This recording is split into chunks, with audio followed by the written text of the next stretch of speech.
Ça change la vie, l'émission où l'on vous montre les impacts concrets et positifs de la recherche, de la science, de l'innovation sur nos vies, sur votre vie. Pour ce premier épisode de ce nouveau concept lancé par Les Connecteurs, le média dont je suis rédactrice en chef, on fait les choses en grand, on va le dire. C'est un peu le party aujourd'hui et on a des verres à nos tables, dans le public aussi. Jean-Étienne, allô, santé?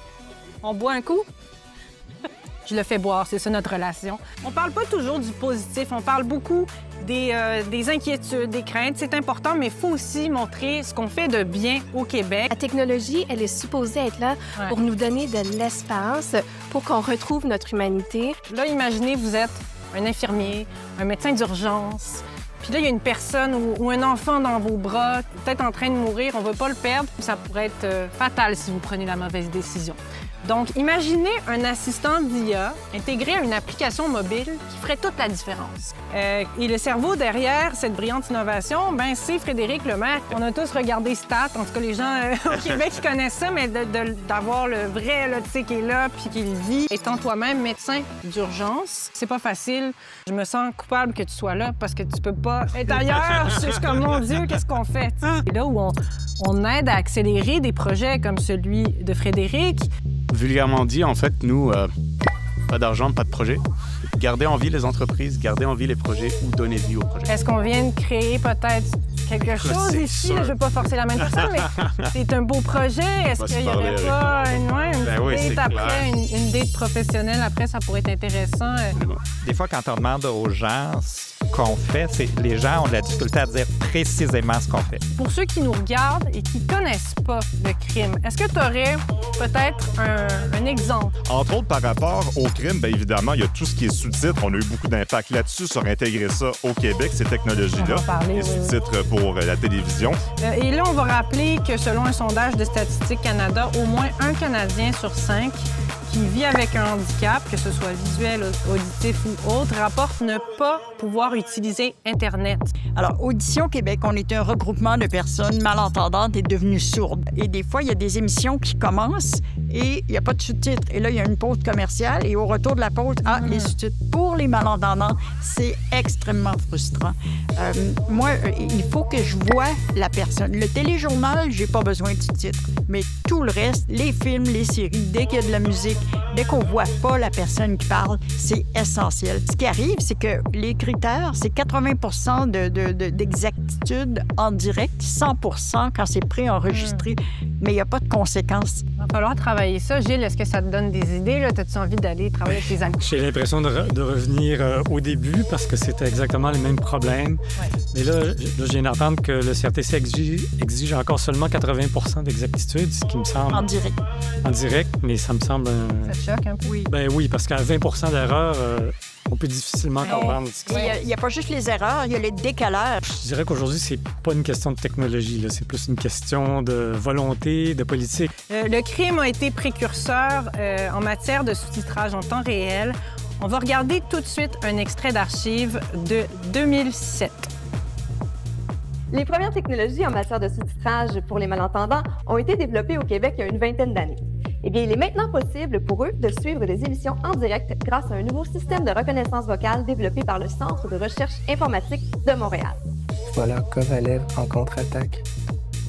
Du revers à Plekanec, le tir, mais c'est bloqué. Et là, on va parler de comment valoriser les données, la technologie prédictive au profit de l'environnement, de comment repenser nos territoires. On va regarder tout de suite une présentation du portail donnéesclimatiques.ca développé par le crime. Le climat façonne presque tout. Les cultures que nous faisons pousser, les bâtiments que nous concevons, jusqu'aux routes de glace que nous empruntons. Pour s'y adapter, il faut d'abord le comprendre. Donnéesclimatiques.ca est une plateforme libre d'accès qui rassemble les données climatiques les plus récentes et les outils nécessaires pour les interpréter et guider vos décisions. Ça promet, c'est quand même très, très intéressant. Bravo pour ça. Là, Antti, ce qu'on a vu, c'est super intéressant, très prometteur. Je ne sais pas si c'est déjà très utilisé, mais ça s'adresse à qui, le portail donnéesclimatiques.ca, là?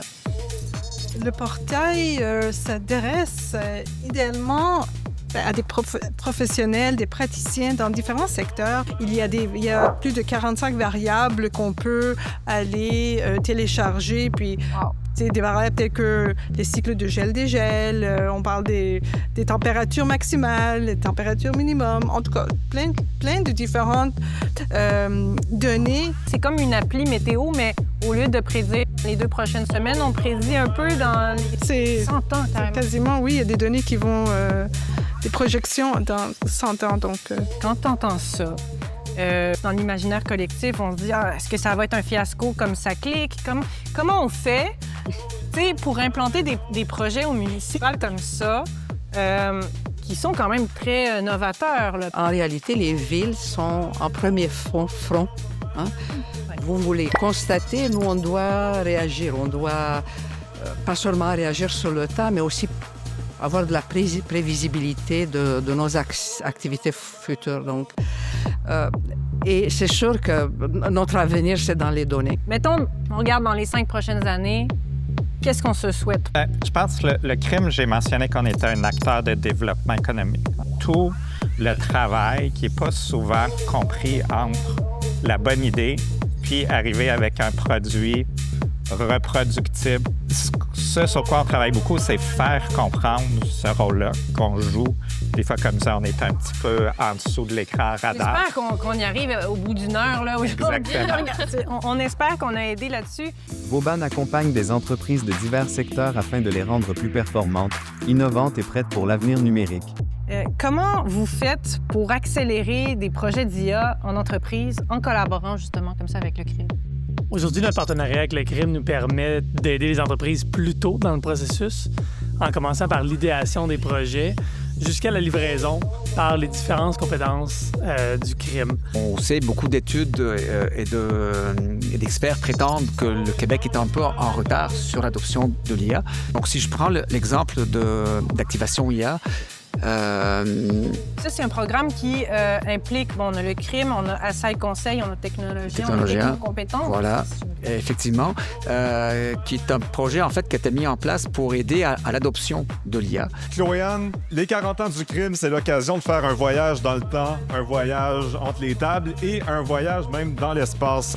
Par rapport aux projets de caméras infrarouges qui sont envoyés dans l'espace, ces données-là qui sont générées, quel impact ça a ici sur Terre? Il y a des modèles climatiques, bien entendu, des choses très grandes et très nobles, certainement, mais je veux dire, il y a beaucoup d'applications concrètes en agriculture qui sont vraiment, les gens ne réalisent pas, mais que l'agriculture à grande surface, la gestion de l'eau, le monitoring de la croissance des plantes est fait très souvent par des données spatiales.